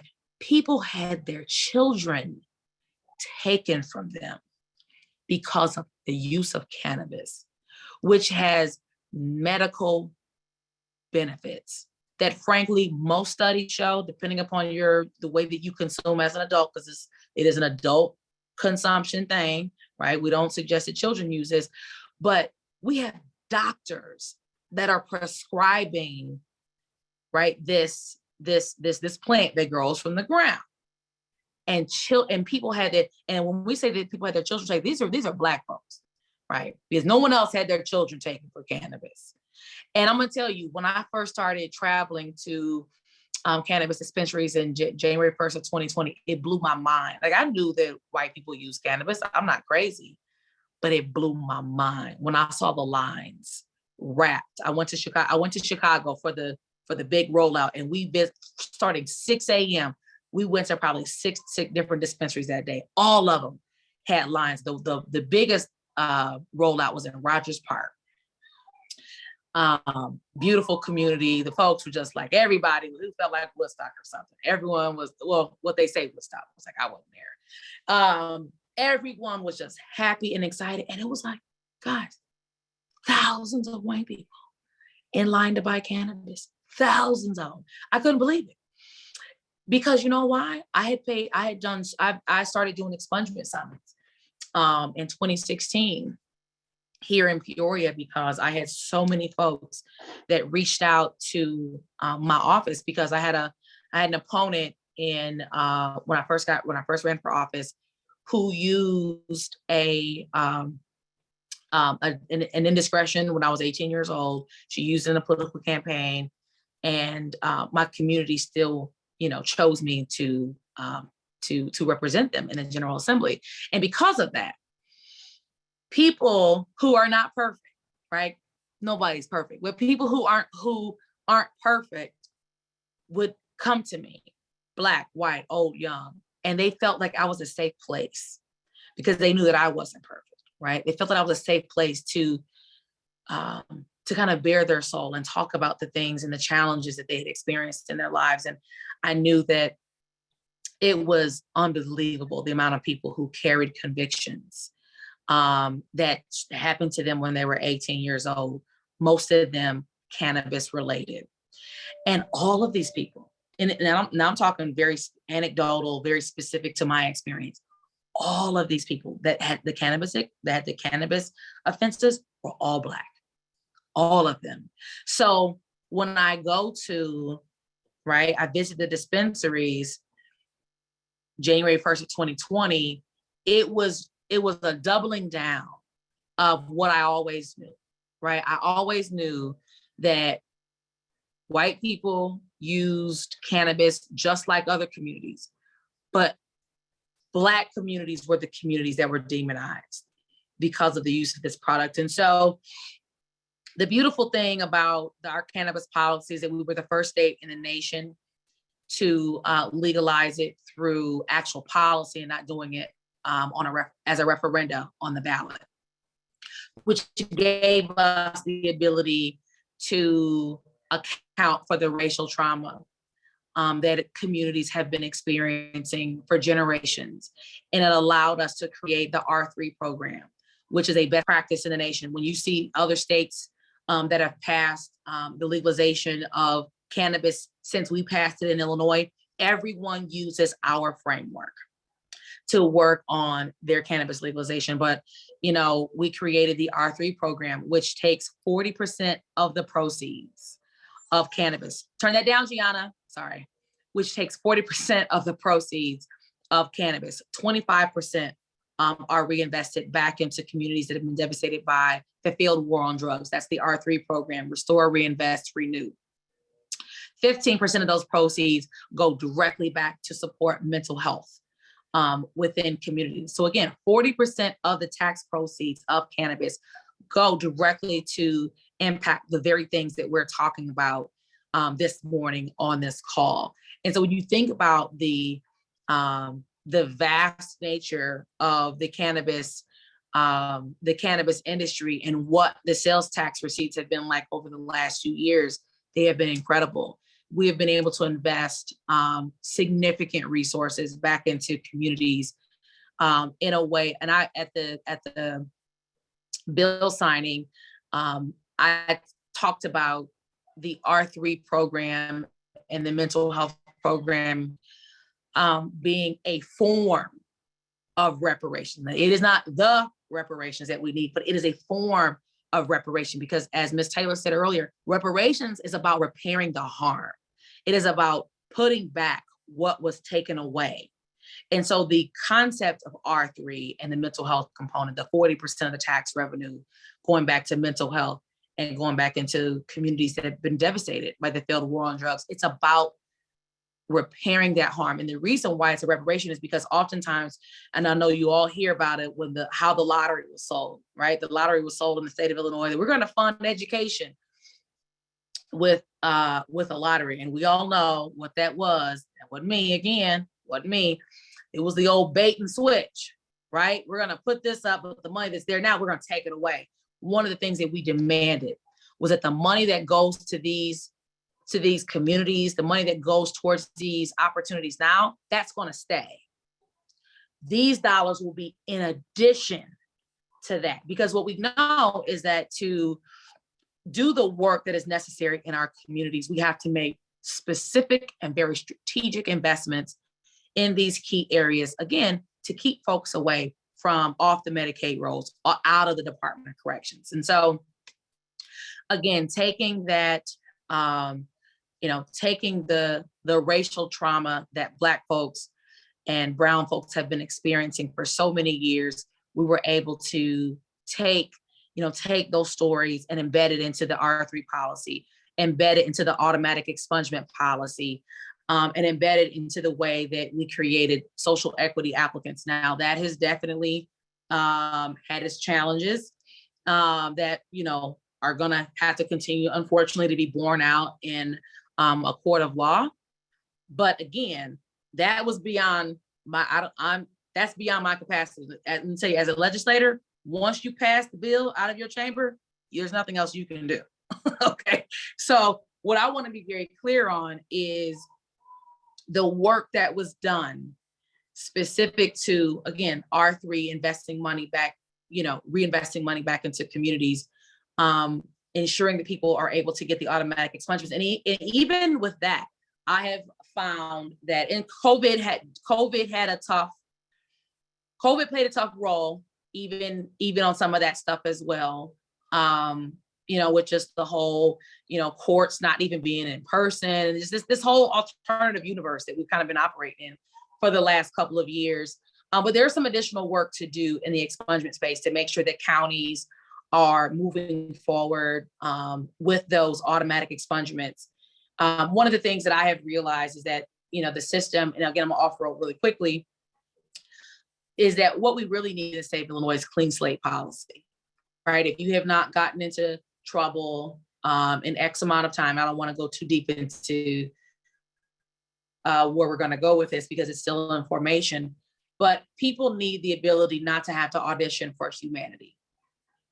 And I say that because if you are an individual walking around with a conviction, when you go to apply for a job, when you go to potentially apply for certain types of housing, you literally are auditioning for humanity. You are letting people know that you're a changed human and that you're, and it is so egregious that we have folks that there are folks in our midst that had they had a little bit more money to get a lawyer, that they would not have to carry that burden. And so that doesn't mean that person is a threat to society. That means that person might have been born on the other side of the track, which doesn't mean that someone is inherently a threat. And so I believe that, learning what we've learned from the expungement issues and some of the hangups that we've had with this policy measure is that what we really need is clean slate policy. We need a modernization of our system so that when people go in, so that when folks go into our system, if they do what they're asked of them, that, within a few years, that conviction, depending upon what the offense is, obviously, that conviction be gone. I bring this up because, again, the experiences of folks across our state, frankly, across the country, had a demonstrable impact on the way that we were able to craft the cannabis policy here in the state of Illinois. And that racial justice, trauma-informed lens has then had the ability to impact the way that other states have also legalized their cannabis policy with a racial and a justice and an equity lens. What I would like to go to, I said it was gonna be three things. So the Neighborhood Safety Act, cannabis, and I'll end with, I have a 7, almost 8-year-old daughter. Her name is Jehan. You heard me telling her to turn her iPad down a few minutes ago. She's my sweet baby. And when she was in kindergarten, she, she, like a lot of young Black girls, we have to manage our hair differently than maybe some of the folks on this call. And in this season, we know how important it is for children to get to know how to swim. We've heard, we hear these devastating stories every year about a child that was on vacation or went in someone's backyard and they drowned. And so I've always been someone who I like to go on vacation. And even if I'm not on vacation, I love a pool. And my child is the same way. And so she loves the pool way too much, and I don't know how to swim. And so we started swim lessons when she was about 4 years old. And, we had to continue on. And so we were in one of these seasons where we were doing the swim lessons. And the thing about the chlorine in African-American hair, they don't really like each other. The chlorine it acts as a drying agent for our hair. And one of the things that I was doing at this point in time was I was putting hair grease on my daughter's hair because, I wasn't going to say like, I want my daughter's hair drying out, so we're not going to swim. No, I decided that I was going to try to mitigate the dryness as much as possible. So I started putting the grease on her hair. And my daughter came home one day and she said to me, when I picked her. Oops. We got you. I hit the mute because I didn't want you to have to hear that. No problem. So my daughter said to me, Mom, my teacher told me that I needed to move to the back of the classroom. I said, oh, why? Because she didn't like the smell of my hair grease. What?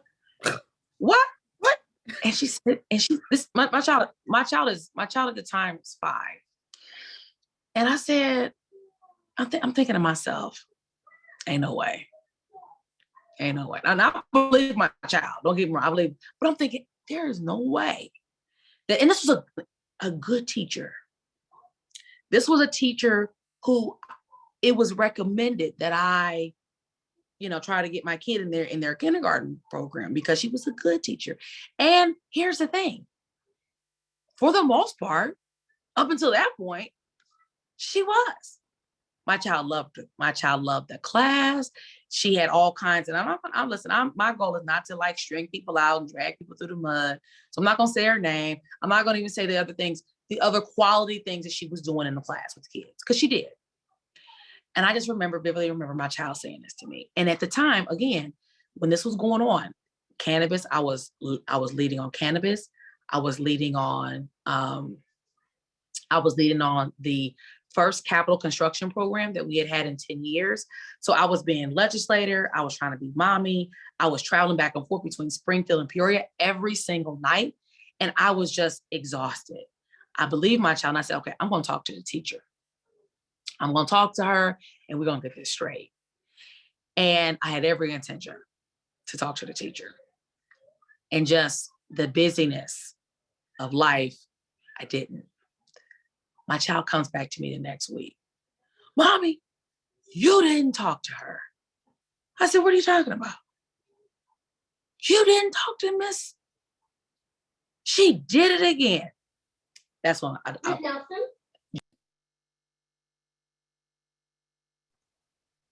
blew my top. Because I said, one, I felt bad, right? That I hadn't wrapped it up the first time. But this time, when it happened, it was like, so this is something that this individual feels is acceptable. Something that is so egregious. And my child is in the ear, so she can hear me. Any of you all on the call, and then some of you will know, some of you will not. The grease in question was sulfur-8, which does not smell good, okay? Any of you on the call that know about sulfur-8, it does not smell good. Yes, I do. It doesn't smell good. The point is, it does not smell good, and it didn't. That isn't the point. The point is, got to get the blue jar. That's right. The point of the matter is, I didn't feel that was egregious because she didn't like the smell. Hell, I didn't like the smell. I was trying to prevent her hair from breaking off. Okay, that's what I was preventing, her hair from breaking off. My issue isn't even that she asked her to move to the back of the room. The issue is that you told her to move to the back of the room because of something she could not control, which is what I put in her hair. Okay, to protect her hair from breaking off, because she was participating in something that so many of the other children are able to participate in without having to worry about their hair breaking off. And we know how important hair is to every woman of every color. That year was the year that Senator Holly Nelson, now Commissioner Nelson in Los Angeles, introduced and passed the Crown Act. And I read about it. I jumped right on it. I said, you know what? This is an issue that clearly needs some and again, this is just my situation with my child. I said, this is something that we need to talk about in a very real and in a concerted way. And not just because this happened to my child, but listen, like, let's be honest. I'm a state representative in this community. Most people in this community know who I am. I don't expect to be treated better than anyone else. I don't want to be treated. I want to be treated like everybody else because I want to know what other people deal with, because that then informs my work. But trust me, if that was happening to my kid, can you imagine, right? How sometimes other children might be treated. So clearly, you know, I went to the principal, the superintendent, as well as the teacher, to advocate for my child based upon how she was treated. But to me, in that one kindergarten classroom, it really highlighted for me not only what happens, you know, to people on the job, not being given the opportunity to get promotions, not being given a scholarship because of the way that you wear your natural hair, whether it be locks, fro, mini locks, braids, the way in which you are treated by people in positions of power that judge you based upon something that you do for yourself in order to be able to do what you need to do every day. I'm actually in the process of working on a little docu-piece around the work that I've been doing on the Crown Act called The Politics of Hair.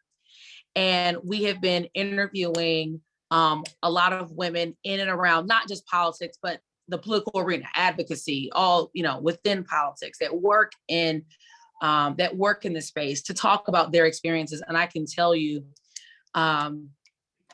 what I have witnessed has brought me to tears multiple times, because the story of particularly Black women's hair, it is so humanizing to one another, right? Like you may be from one strata, right? You may have been born into something and someone else may not. You may have worked your way into something. Someone else may have worked their way into something else. But at the end of the day, the hair is the hair. Okay. It grows out of the scalp the way that God intended it to grow out of the scalp. And sometimes it takes work and it takes money to manage it. Through the work that I've been doing on this docuseries, I have been able to do a lot of research on Black hair. And research suggests that 63%, that women that wear natural hairstyles or protective hairstyles are 63% more likely to have an active, healthy lifestyle. And so when we think about, again, the experience that my daughter had when we were trying to literally put her in swimming as a life-saving strategy. When we think about a woman who wears locks because that is a part of her, it's because one, because it's cute, two, because it is a part of her culture or religion, or three, because she just simply wants to wear her hair that particular style because that's what's best for her or him. I don't want to leave guys out, because that's what's best for him. Wanting to highlight these issues, because I don't care where you're from.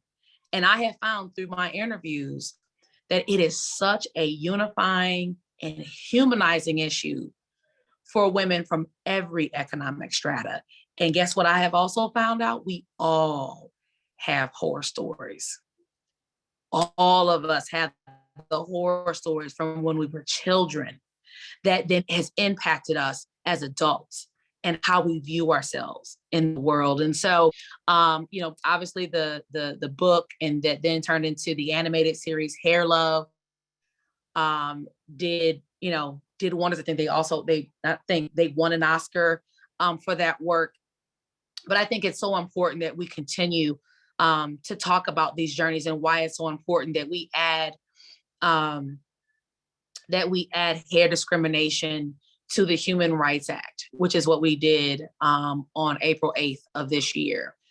We added hair discrimination to the Human Rights Act, so it will give people the ability, if they are discriminated against because of their hair, they will have the ability to seek amends through the Human Rights Act here in the state of Illinois. The Human Rights Act has not been amended in this way in decades. And I'm proud that all of the natural haired brothers and sisters out there have lived in their truth for so long, and really taken a lot of rocks and arrows over the years when it wasn't cool, right? To wear your natural hair. Thank you. Thank you so very much for giving my daughter permission to be who she is. Thank you for giving me permission to wear locks on the House floor, to wear my braids on the House floor as a speaker pro tem, and still feel like when I show up in my braids, I'm still professional, right? Because I was told frankly, by an African-American male. One time this was during the Rauner days when we didn't have a budget. So one year, my family, this was our annual family vacation. We were in Florida for one day, and we all had to fly back because I had to get back to session. That was so devastating. It's so good to have a great governor. I just wanted to add that. It's so good to have a great governor. It was absolutely, I don't want to say it was devastating because it wasn't, but I was just so put off by one of my, male colleagues, because I had gotten a braided hairstyle for a vacation. Because, there was a joke made on social media. I saw it not too long ago.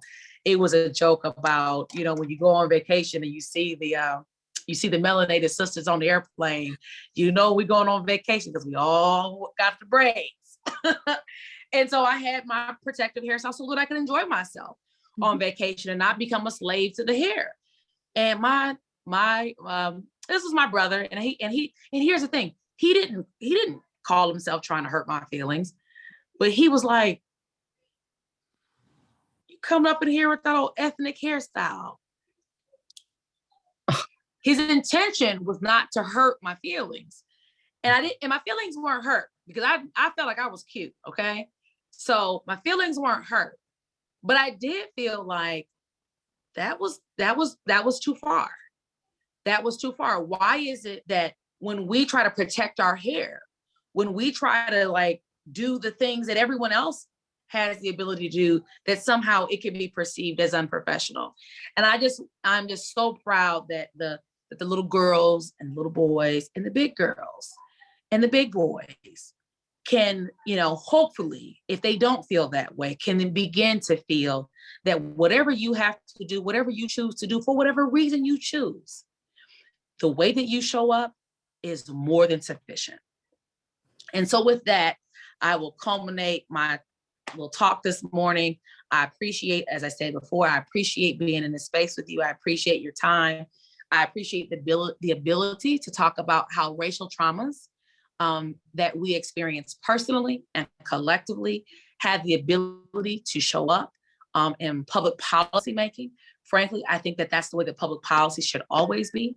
We should take the things that happen to us, the things that happen around us, to the people that we love, the people that we know, the people that we don't know. And we should do something about it. We should use our dash. We should use our time here to make things in life better for other people. That is what my life's work is. That is what I am blessed to be able to do, because of the people of the 92nd District continue to send me back to Springfield to represent them. And with that, Heather, I'll give it back to you. Thank you so much, Rep. Jehan Gordon Booth. And I think Janelle's gonna giggle at this because I need to call myself out for this. As a white parent, it never occurred to me to even talk to my children that we do not have entitlement to judge Black folks' bodies, to judge their hair, to judge how they go throughout their day. And one of my children made a comment about one of Janelle's children's hair. And I'm so grateful Janelle called me so I could have that discussion with my children about that. We need to address racial trauma as a way that it's used against some of our Black folks in our community. I wanted to just share just a few things. One of the things that the Racial Justice Coalition found out was that some of our police officers were intentionally traumatizing some of our Black women. I can only assume they must have thought that it was the right thing to do, or who knows. I'm not going to judge why they were doing it, I guess. But when we were working with several of the crime victims who had come to us to try to get them trauma therapy and support in the community and help for legal help and all that, literally we watched as they were being messaged by some of these white police officers who'd say, "Hey, I ran into so-and-so," and they would list another Black person. These are white police officers, right? And they'd say, "You know what so-and-so said you said, or said you did, or said you were looking at their..." They literally are gaslighting the trauma of the psychological Black trauma against each other to escalate them against each other. It's like a form of bullying and gaslighting that almost is in service of creating more conflict that then they can go and then justify, arresting them or whatever. And so, healing trauma isn't just about the person itself. It's about us as white people thinking that we don't lock up crimes, right? And carceral systems do not make anyone safer. Locking up more people of color, locking up more human beings, that is not going to make any of us safer. And then they're in there, they're deprived of services. So all it does is destroy communities, destroy families, destroy spouses' abilities to make ends meet, destroy the ability to get the services that people need. And of course, we isolate them. So Rep Jehan Gordon Booth also was instrumental in CESA. I wondered if you could give us just a minute on that legislation, just because that's going to be coming into play, I think. As we're watching, in McDonough County this year, several of our police departments are going through their negotiation of their contracts. And we're watching a movement where the Illinois FOP is encouraging police departments to ditch SEIU, which has diversity, equity, inclusion, and the ability to appeal if you're mistreated, and encouraging police departments, especially sheriff's departments, to instead take up the Illinois FOP as their union of choice.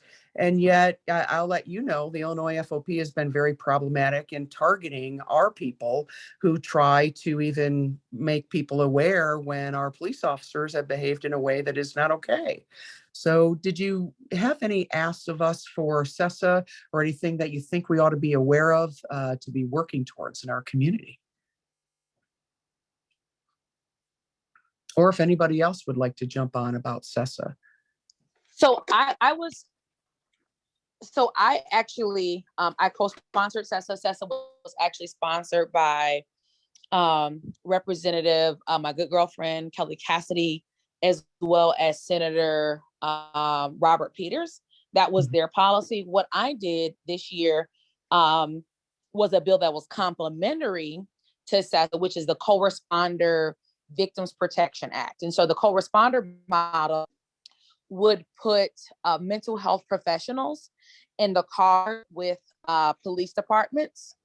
So I love the entire state of Illinois, but I have a distinct love for the communities of East St. Louis.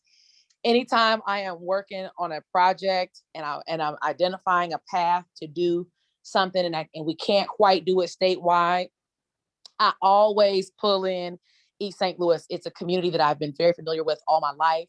And I feel that the communities like East St. Louis, communities like Peoria, we have big city problems, but we're small enough that with the right resources and the right people at the table, we can actually get our arms around these issues.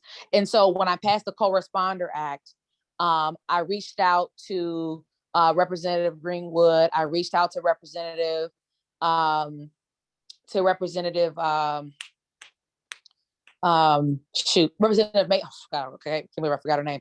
Reached out to Representative Greenwood. I reached out to Representative Chairwoman Rita Mayfield, Leader Greenwood, Chairwoman Mayfield, and I reached out to Representative Sue Shear as well as Senator Doris Turner, and they represent the communities of East St. Louis, Waukegan, and Springfield that would go into this co-responder model with Peoria.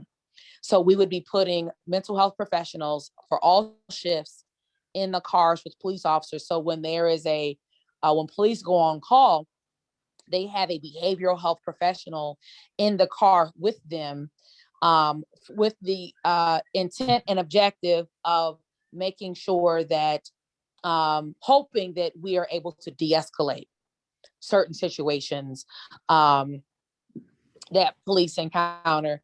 Frankly, we know many of the issues that exist in our community, but one of the things that we, frankly, because we don't have a better system, is that when there's a crisis, we always call the police. There should be other people like with CESA. There should be an opportunity to make a different call that does not involve police. But there are circumstances, which is what this is for. There are circumstances where you need both. You need the police and you need the behavioral health professional simultaneously. And so we passed that policy. What we've also added to the co-responder model is, if any of you have had police involvement, my police involvement was very much so centered around the trauma that we expressed before when our son was murdered. I don't do a lot of talking about the case and how that was handled, because it's a whole other story.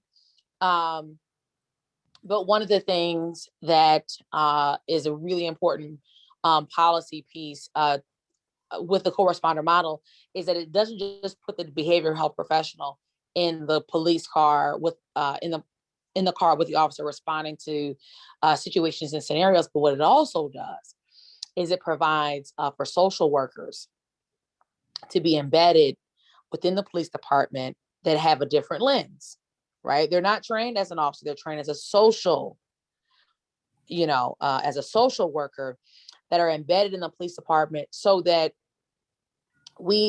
people are being followed up with after they have been traumatized, after they have been victimized, not with a police officer, but with a social worker, to help them deal with that trauma, work through that trauma, and then get them connected to the appropriate services that exist in that community. One of the things that we know is that, in order to be able to solve more crime in our communities, we have to build the relationship. There's a lot of work that has to be done between police and community. Has to. And we believe that this is one of many things that we need to be doing to try to build better relationship between police and community, having the behavioral health professionals, having the social workers embedded in the department that will be able to build the build those relationships, be able to give folks the feeling that there is some care, that there is some concern within their local department, and humanize folks as they're going through these situations, and not just getting a visit, right, in those sort of visceral moments, and then that response being the only response that folks are left with. So we're excited about kicking this off, and what this will look like here in the state of Illinois. It's interesting because, in the summer of 2020, when many of the activists around the country were making demands of how we could reimagine policing, this was one of the things that was talked about during the summer of 2020, the summer of 2020. This was one of the demands that was being made as a part of the reimagining policing. But we know the way that those words were then demonized later on. And so it's really exciting that we were able to, thread this needle and be able to pull not only the advocacy community into this policy work, but also the police also are looking forward to, engaging in this work. And so I think that's where we find our sweet spots, frankly, is where we're able to bring both folks to the table and identify our path forward. And so I'll just I'll stop that right there. Fabulous. Thank you all so much. We are at our time. We could talk about these topics all day. I'd like to thank Rep. Jehan Gordon Booth. I'd like to thank Patrick Peacock of the Peacock Foundation, Janelle McGruder, of course, also Stephanie Taylor and Jessica Motzinger, all our Indivisibles who have shown up and helped us hold this today.